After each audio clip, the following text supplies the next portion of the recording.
Bienvenido a la quinta clase de Informática 1. En videos anteriores estuvimos viendo clasificación de periféricos, cómo clasificábamos los periféricos, si en entrada, salida, almacenamiento, toda la parte de lo que es hardware entraba en lo que eran periféricos. Lo que vamos a ver ahora un poco más a profundidad, ¿sí? Son algunas partes esenciales del hardware. Como, por ejemplo, bien, hay hardware que son esenciales para que nuestra máquina funcione, ¿sí? Sin esas partes no podría funcionar la computadora, como ser disco de estado sólido, fuente de alimentación, las memorias RAM, ROM, que las vamos a ir viendo una por una y qué función cumple dentro de lo que es todo este sistema de hardware. Bien, para empezar, sí. Lo que podemos, les voy a compartir pantalla, ¿sí? A ver, acá. Vamos a compartir todo, porque ahí está. Bien, yo acá descargué unas imágenes para que podamos verlas, así van identificando algunas partes de las cuales vamos a ir mencionando. El primero y el que les suele dar el nombre de CPU o al gabinete al que solíamos conocerlo como CPU es el microprocesador. El microprocesador sí es, como a mí me gusta llamarlo, el cerebro de la computadora. Es donde se gestan todas las operaciones, digamos, matemáticas de la computadora. Obviamente es el, como les decía, es el cerebro de nuestra computadora. Es donde se gestan todas las operaciones aritmético-lógicas, ¿sí? De la computadora. Es una parte muy esencial de nuestra computadora, va a ser el encargado de repartir las tareas que queramos ejecutar en nuestra máquina. ¿Sí? Es un cuadrito muy pequeñito, sí, pero que tiene mucha importancia. Se ve del lado de arriba, o sea, si yo desarmo una computadora, lo que voy a ver o lo que voy a identificar como el microprocesador es esta parte. Esta es la parte de arriba. Existen muchas marcas, Intel, AMD, y de eso se derivan muchas otras marcas más, ¿sí? Pero del otro lado, si yo al microprocesador lo saco, esto va pegado con una pasta, acá en esta partecita dorada, va una pasta especial que se adhiere a la placa madre, ¿sí? Una pasta térmica, porque esto levanta calor, ¿sí? No es que así, sino que levanta temperatura. Y del lado del revés tenemos todos estos pines que van conectados a la placa madre, ¿sí? Entonces, así se vería del lado del revés, digamos. Es el encargado de la toma de decisiones, de poner en marcha cuando ejecutamos programas, eh, etc. Sí, es una parte, eh, es el que le daba el nombre como CPU al gabinete, que en realidad no se llamaba CPU, se llamaba gabinete. CPU quiere decir control, es unidad central de procesamiento. Las siglas están en inglés, pero CPU es unidad central de procesamiento. Sí que es el microprocesador. Acá es donde se toman, siempre recordemos, las decisiones aritmético-lógicas, lo que pasa cuando se toman las decisiones que la computadora debe em, ejecutar. ¿Sí? Ese es uno de los esenciales. Luego tenemos, ¿sí? Las memorias RAM y las memorias ROM, ¿sí? Y acá suele haber una confusión que si son lo mismo, que cuál es más importante cuál es más importante entre ellas. La verdad es que las dos son importantes, pero sí hay una leve diferencia muy importante entre ambas, ¿sí? La RAM se la conoce por ser una Random Access Memory, que significa memoria de acceso aleatorio.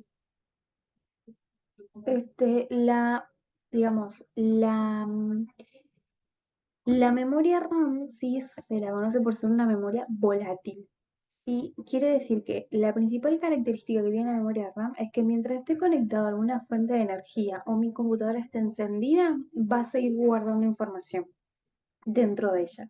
Ahora, cuando yo la desconecte o apague, toda la información que tenía almacenada hasta ese momento la memoria RAM, ¿sí? Se pierde.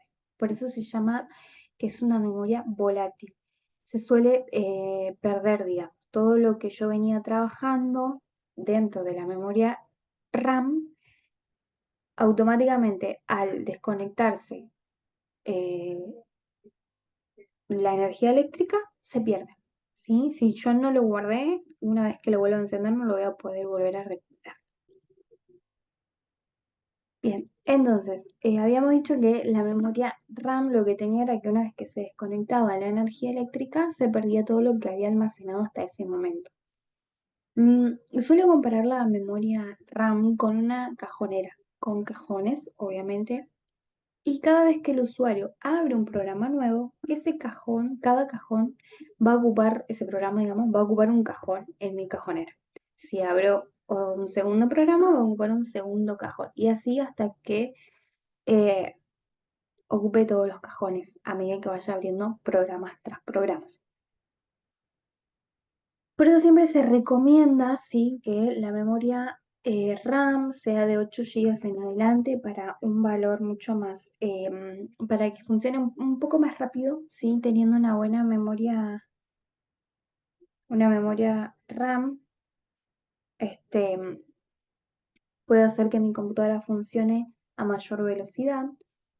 Este, pero generalmente suelen recomendar entre unos 8 en adelante. 8 como para que funcione, 6 también puede funcionar, pero generalmente la mayoría de los programas nuevos que van saliendo, sí, son programas con mucha carga gráfica. Los diseñadores ponen mucho empeño en lo que es la carga gráfica visual del programa, en hacerlo atractivo, en hacerlo más llamativo para el usuario, más amigable. Y toda esa carga gráfica ocupa bastante espacio dentro de mi computadora. Por eso es que, por ejemplo, los gamers siempre invierten mucho en lo que es procesador y placas de video y RAM, porque la carga gráfica de los videojuegos en computadoras es mucha. O sea, en sí, el juego no pesaría nada si se le quitase la carga gráfica, pero como los gráficos son tan realistas o tan llamativos, ocupan mucho espacio, ¿sí? Ocupan muchos recursos de las computadoras. Por eso muchas veces no es que la computadora ande lenta, sino que está destinando muchos recursos para mostrar la carga gráfica con la que viene el programa. La otra memoria importante que tenemos es la memoria ROM. La memoria ROM es Read on Memory, que significa memoria de solo lectura. Es decir, si yo acá en la RAM, puedo escribir entre comillas, ya vamos a escribir porque yo a medida que vaya haciendo cosas se van a ir guardando momentáneamente en la RAM. Pero en la ROM yo no puedo reescribir nada, no puedo reescribir, no puedo reprogramar, no puedo borrar absolutamente nada. La ROM queda totalmente intacta, ¿sí? La ROM, a diferencia de la RAM, si se desconecta la electricidad, no pierde datos, ¿sí? No es que se borra o es que se vuelve a cargar. Y acá la ROM, lo que cumple el principal funcionamiento de la ROM es acceder a programas de arranque. Sí, es el encargado de encender la máquina, de mandar la instrucción de que la máquina tiene que encender, de que todos los componentes conectados tienen que ponerse a trabajar. Sí, está guardado el firewall, sí, pero la particularidad de esta es que no se puede reescribir. Yo no la puedo reprogramar, no la puedo reescribir, no la puedo borrar. Sí queda así como en una fábrica. Así queda. Y la ventaja es que a diferencia de la RAM, no pierde información cuando se desconecte la energía eléctrica, digamos. ¿Sí? Sigue con su información almacenada por más que se desconecte o se apague la computadora. Bien, otro aspecto bastante importante, ¿sí? son, por ejemplo, los discos de almacenamiento. Todas las computadoras tienen discos de almacenamiento. Y acá yo iba a hacer un hincapié entre diferenciar entre un disco rígido y un disco sólido. Actualmente las computadoras ya no vienen con discos rígidos, vienen con discos sólidos. Y ahora vamos a ver por qué ese cambio resulta en ventaja para el usuario. Las primeras computadoras vienen con disco sólido, que los discos sólidos eran como un paquete, digamos, pesadito, que si uno lo desarmaba por dentro contenía como discos, como CDs, muy parecidos a los CDs que eran discos de lectoescritura. Y poseía también dentro, si lo desarmamos, como una agujita, una pequeña agujita que hacía que, además de que los discos girasen, también se grabara información del usuario dentro del disco rígido. Ahora, ¿cuál era la principal desventaja de estos discos rígidos? Es que justamente como funcionaban como algo mecánico, porque tenía discos que debían girar y la aguja que debía hacer la lectoescritura, que debía escribir y además leer los datos que estaban dentro del disco rígido, si esto se golpeaba, si esto se averiaba, si el cabezal del disco se averiaba, el disco quedaba o había que mandarlo a reparar o había que cambiarlo por completo. Entonces era una desventaja porque como tenía un funcionamiento mecánico, sí, debía tenerse un cuidado con lo que era el disco, no golpearlo, no maltratarlo, etc. Actualmente se pasó a lo que es las SSD o las tarjetas de disco sólido, que son como memorias flash, que ya no son mecánicas, sí, son un poco más pequeñas, ya no funcionan con discos internos, sí, no funcionan con los discos ni con cabezales de lectoescritura. Bien. A diferencia del disco rígido, sí, que se tardaba un poco en acceder a la información que ya había grabada dentro del mismo, acá las tarjetas de disco sólido suelen acceder a la información de forma más aleatoria y son mucho más rápidas que los discos rígidos, ¿sí?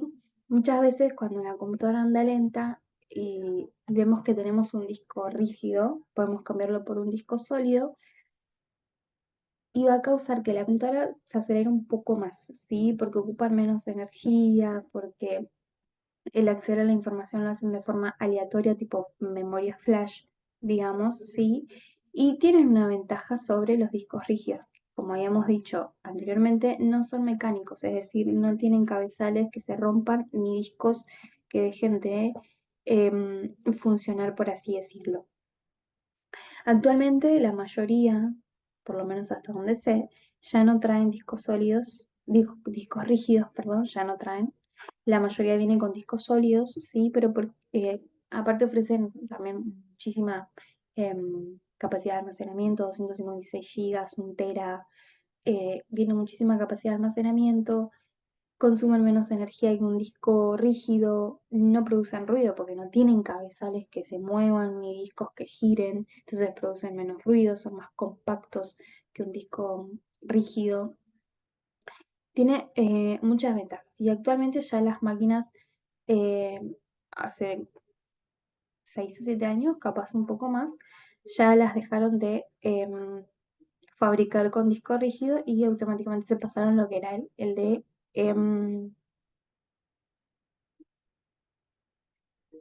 a lo que era de estado sólido. Me salió un mensaje acá. Mira, bien, sigamos. Algo muy importante que no puede faltar dentro de lo que es las partes más importantes de Huawei son la placa madre. Ya habíamos visto algunos elementos esenciales. Esperen que me olvidé de compartirles acá. Ya habíamos visto algunos aspectos esenciales, algunos componentes esenciales, pero estos componentes esenciales deben ir conectados a algo para que funcionen. En este caso, ese algo es la placa madre. ¿Sí? Esto el que vemos acá es una placa madre. Y acá va a ir conectado todo lo que vimos recién. Microprocesador, memoria RAM, memoria ROM, disco sólido, no, el disco sólido no. Eh, pero sí, por ejemplo, en este espacio de acá, que yo veo, acá va a ir conectado, todo esto está de forma acostada, pero generalmente va de forma vertical. Está así, digamos, pero generalmente es así. Y es una plaquita viejita porque podemos ver que acá, ¿sí?